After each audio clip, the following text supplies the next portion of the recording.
देख रहे हैं एसपी न्यूज लाइव भारत। हम आपको बता दें कि फिराक लिटरेरी सोसाइटी गोरखपुर के तत्वाधान में उर्दू साहित्य के मशहूर शायर रघुपति सहाय फिराक गोरखपुरी की पुण्यतिथि पर 3 मार्च 2024 को अखिल भारतीय मुशायरा एवं फिराक साहित्य सम्मान का आयोजन MSI इंटर कॉलेज के स्थित हॉल बख्शीपुर गोरखपुर में किया गया, जिसके मेहमान खुसूसी तौर पूर्व उर्दू अकादमी के अध्यक्ष चौधरी कैफुलवारा एवं वरिष्ठ चिकित्सक डॉक्टर अजीज अहमद रहे।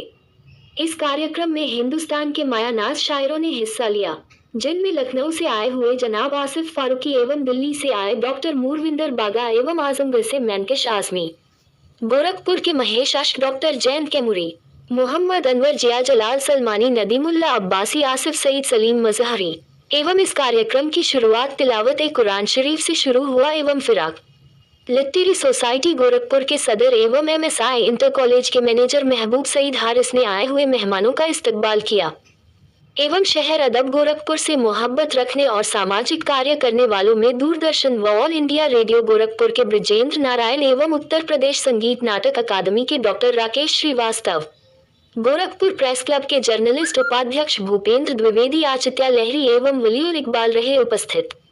इस कार्यक्रम में फिराक लिटरेरी अवार्ड 2024 के लिए वासिफ फारूकी नवाजा गया एवं हामिद अली अवार्ड 2024 डॉक्टर गुरविंदर बागा को दिया गया। वहीं MK कोठियावी रही अवार्ड 2024 का मैनकेश आजमी को दिया गया एवं यूसुफ अब्बासी अवार्ड 2024 जफर अमीन डिक्कू को दिया गया। गोरखपुर से फिरोज अहमद की रिपोर्ट।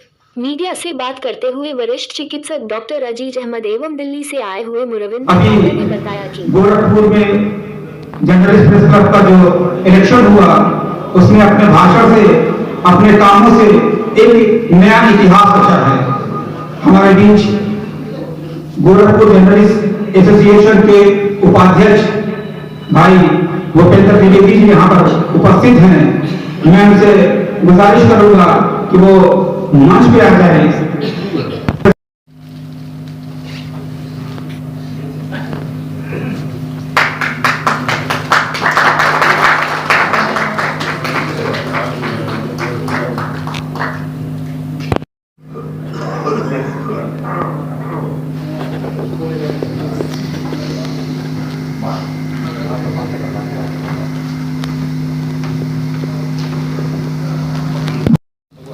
चलो मोमेंटो दे दी बाबू। अरे दो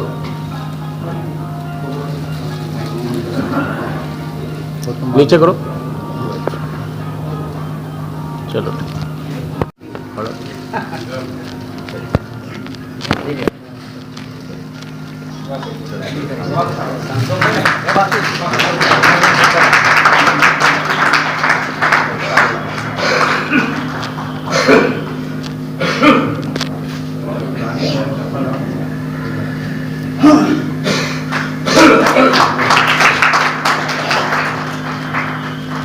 दोस्तों, आज इस मंच पे बड़ी बड़ी शख्सियतें हैं।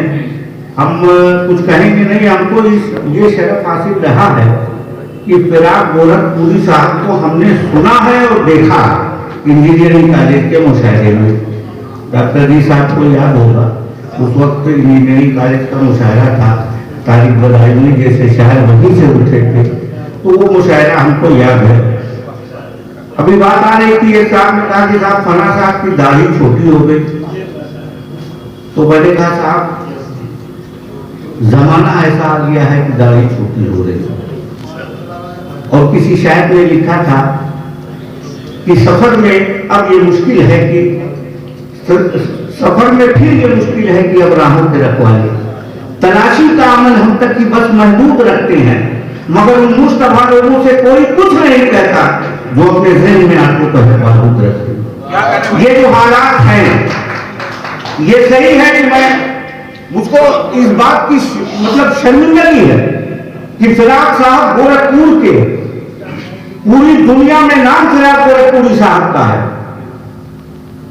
और आज हम आंधी पानी भी बर्दाश्त नहीं कर पा रहे हैं उनके नाम। अच्छी बात है। और हम वादा करके जा रहे हैं और हम अभी आएंगे, बहुत ही जरूरी काम है। हम 7 बजे से बैठे हैं कि अगली बार से फरूक जमाल साहब जब फिराक साहब का ये प्रोग्राम कराइएगा तो हमको 15 दिन पहले इसमें डाल दीजिएगा। जिस तरह पहले पूरा हाथ भरा रहता था, आंधी हो या पानी हो, एक बड़े पैमाने पे इसको कराया जाएगा और आप लोगों को जरूर इन्वाइट करेगा। इंशाल्लाह जिंदगी हमारी रही तो ये वादा करके जा रहे हैं। हालात ऐसे नहीं है कि बहुत बड़ा मजमा इकट्ठा किया जा सके, बचाना पड़ रहा है। उर्दू अदब को जिंदा करने के लिए, जिंदा रखने के लिए इसी गोरखपुर की सरजमीन और इसी इस्लामिया कॉलेज के हाल के मैदान में तारीखी मुशाहिदे हुआ करते रहे। लेकिन हालात वक्त अभी इजाजत नहीं दे रहा है, लेकिन ऊपर वाले पे भरोसा है कि 2024 के बाद माहौल अच्छा होगा और इसी सरजमीन से फिर एक नई तारीख लिखी जाएगी मुशायरे की। इन्हीं लफ्जों के साथ बहुत बहुत शुक्रिया, माफी की दरखास्त आप लोगों से। अभी मैं कोशिश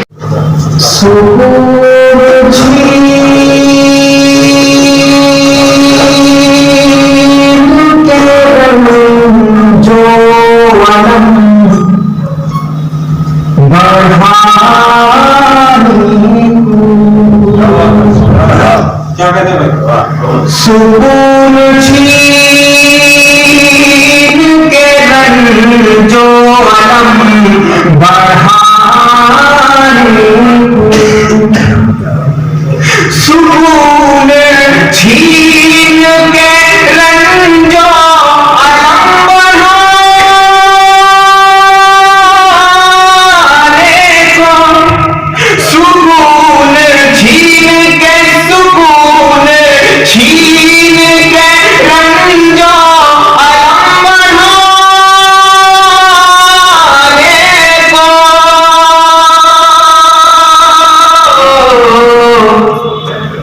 तुम्हारी याद भी आती है दिल दुखाने को, तुम्हारी याद भी आती है दिल दुखाने को, सुकून छीन के रंजो अलम बनाने को, तुम्हारी याद भी आती है दिल दुखाने को, तुम्हारी याद भी आती है दिल दुखाने को। बहुत शुक्रिया आप सभी ने इतनी मोहब्बतों से नवाजा।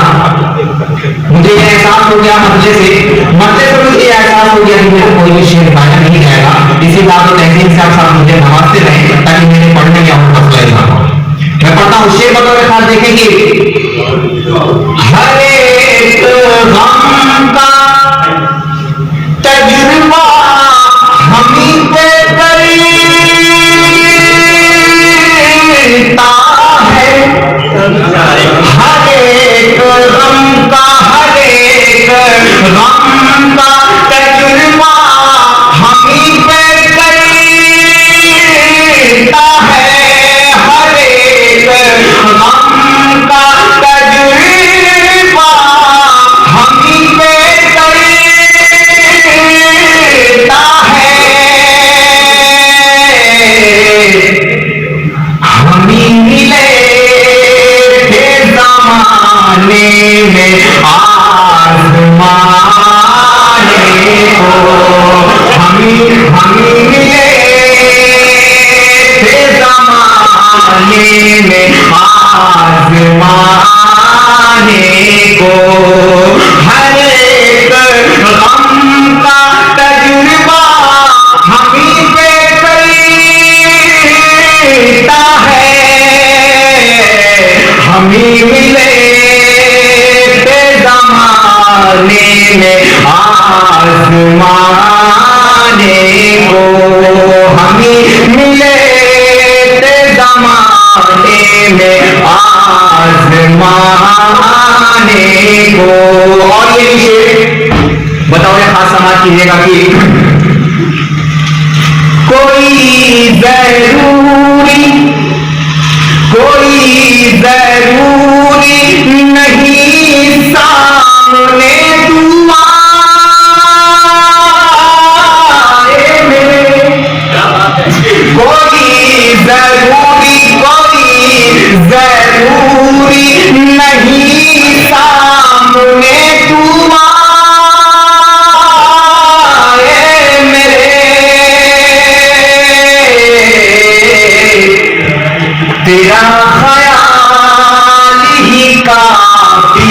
है होश उड़ाने को, तेरा ख्याल ही काफी है होश उड़ाने को, तेरा ख्याल ही काफी है होश उड़ाने को।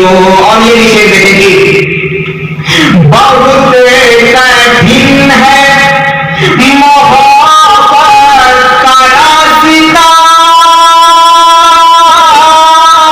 फिर भी बहुत कठिन है, बहुत कठिन है मोहब्बत का रास्ता,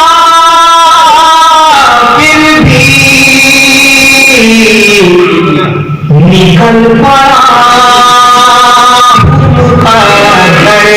मैं आज़माने को, निकल पड़ा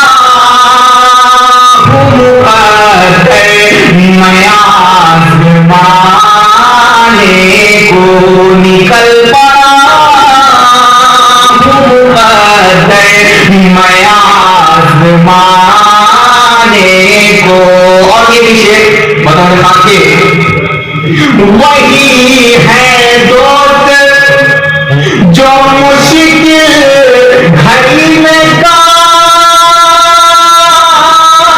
आए, वही है दोस्त, वही है दोस्त जो मुश्किल घड़ी में काम आए। नाम यूं तो बहुत से यहाँ गिनाने को है नाम यूं तो बहुत से यहाँ गिनाने को, वही है दोस्त जो मुश्किल घड़ी में काम आए, नाम यूं तो बहुत से यहाँ गिनाने को। और मक्ते का शेर पढ़ कर निकाला लेता हूँ, ठीक है। ये इश्क आग का दरिया है जानते हो सलीम, ये आग का दरिया है जानते हो सलीम, तो फिर हो किस लिए बेताब डूब जाने को, तो फिर हो किस लिए बेताब डूब जाने को। ये फिर है तू ही मंजिल है, किधर चला है मोहब्बत की चोट खाए हुए। आज शाम फराक मुनक़द हुई है। आज फराक से मोहब्बत करने वालों ने, उर्दू शायरी से मोहब्बत करने वालों ने, उर्दू गजल से मोहब्बत करने वालों ने यह शाम सजाई है। और यकीनन आज की शाम लोग जब फराक के ऊपर बातें सुनेंगे, खुद फराक की जमीन में जो कह के आए हैं अपनी नज़्में और हौसले वो सुनेंगे, तो यकीनन लोगों को मजा भी आएगा और उर्दू को एक नई जिंदगी मिलेगी। मैं उम्मीद करता हूं कि फराक के मोहब्बत करने वाले हमेशा जबान की खिदमत करते रहेंगे और हुस्न व इश्क की बातें, मोहब्बत की बातें, एक दूसरे से लगाव की बातें करते रहेंगे, ताकि ये सिलसिला आइंदा आने वाले दिनों के लिए जारी रहे। फिराक साहब के बारे में अगर बात करें तो इंग्लिश के वो प्रोफेसर रहे हैं और उर्दू पे बहुत जबरदस्त पकड़। जी जी कैसे आप देखते हैं? मैं खुद ही बहुत परेशान हूँ। यहाँ ऐसा हुआ कि आप गौर कीजिए, फराक साहब इंग्लिश के प्रोफेसर थे, बल्कि ज्यादा मंजूर अहमद इंग्लिश के आदमी थे। जितने लोग थे लखनऊ यूनिवर्सिटी के हेड ऑफ द डिपार्टमेंट जो उर्दू के थे, उन्होंने पहले पीएचडी अंग्रेजी में की, तो इस तरह के लोग यकीनन ये उर्दू से इनका ताल्लुक था। और मैंने बल्कि पूछा भी, और कई उर्दूदा तबके के लोगों से मैंने पूछा कि ये बताइए कि इसमें क्या एक दूसरे से मुनासिबत क्या है, तो उन्होंने कहा कोई मुनासिबत नहीं है। मामला सिर्फ इतना है कि क्रिटिसिज्म भी जो है ये अलग का सब्जेक्ट है, जो बाद में उर्दू वालों ने शुरू किया। इससे पहले अंग्रेजी में क्रिटिसिज्म हुआ करती थी, और उससे और अंग्रेजी से इतना ही फर्क है। वरना उर्दू के जानने वाले, बोलने वाले यकीनन ज्यादातर वही लोग थे जो अंग्रेजी से जिनका ताल्लुक था, प्रोफेसर थे, पढ़ाते थे। तो इस तरह के लोग जो थे, अलीगढ़ में खुद इंग्लिश डिपार्टमेंट में कम से कम आज के दिन में भी इतने कम से कम 1 दर्जन लोग ऐसे होंगे जिनका ताल्लुक, जिनकी पहचान उर्दू से है। तो ये तो एक तो ये कि जबान की रवानी है, खूबसूरती है, इसमें मौसीकी है, वो ऐसी चीज है जिसे आप बात करते रहे तो लोगों को मजा आता रहे सुनने में। इसी वजह से उर्दू को ये मुकाम मिला, और इसी वजह से अंग्रेजी जानने वाले भी उर्दू की तरफ मायल हुए। अभी का अगर सिनेरियो देखा जाए तो उर्दू लगभग खत्म होती जा रही है। तो आज के नौजवान और आज की पीढ़ी के लिए आप क्या संदेश देना चाहेंगे? देखिए, उर्दू खत्म तो नहीं हो पाएगी, लेकिन उर्दू के नाम से जो लोग जिंदा रहना चाहते हैं उनको चाहिए कि वाकई उर्दू पढ़े, सीखे, इसलिए कि उनका नाम कहीं अंग्रेजी में नहीं शामिल होगा, किसी दूसरी जबान में नहीं होगा, वो जाने जाएंगे उर्दू की वजह से।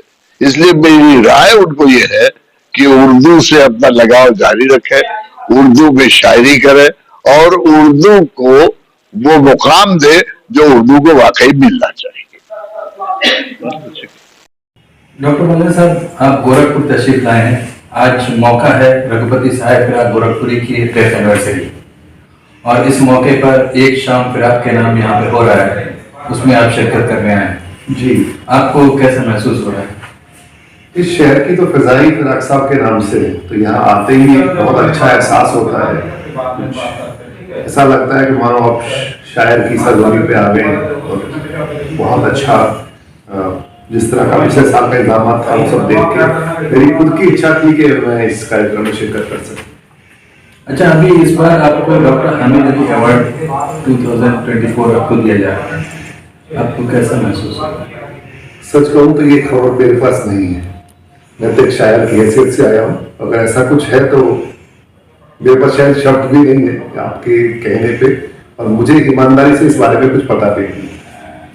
जैसा कि हमको पता है आप मेडिसिन फील्ड से हैं जी, प्योर मेडिकल, और मेडिसिन फील्ड से होने के बावजूद डॉक्टर, वो भी स्किन के डॉक्टर, और फिर लिटरेचर और शायरी किस तरह से कोरिलेट करते हैं? ये सवाल शायद मैं सैकड़ों बार इसको झेल चुका हूँ, और मैं हमेशा ये कहता हूँ कि मैं पहले लेखक था, डॉक्टर बाद में बना। ऐसा नहीं कि डॉक्टरी करते हुए मैंने शायरी शुरू की। मेरी जो पहली जो कविताएं लिखी गई थी वो 4th-5वीं क्लास में लिखी गई थी। हाँ, ये ठीक है कि आहिस्ता आहिस्ता आप परिपक्व होते हैं, और फिर आप एक मुकाम पे आते आते फिर आप कुछ नई चीजों को समझते हैं। गजल कहना मैंने बाद में शुरू किया, पर हाँ, मेरे अंदर एक साहित्य का या कहीं लेखक का एक एहसास बहुत पहले से था। हाँ, अब मेडिकल प्रोफेशन में आने के बाद ये जरूर है कि मुझे उन सब चीजों को बैलेंस करना पड़ता है कि मैं अपने मरीजों को वक्त दे पाऊं, अपने परिवार को, अपने दोस्तों को वक्त दे पाऊं, और अपनी इस मोहब्बत को, शायरी को भी वक्त दे पाऊं।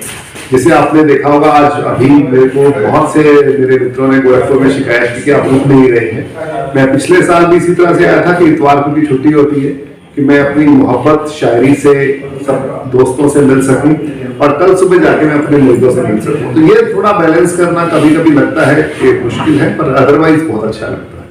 डॉक्टर साहब, एक सवाल ये है कि जब डॉक्टर साहब आईने के सामने खड़े होते हैं तो उनको एक डॉक्टर दिखता है या एक शायर दिखता है?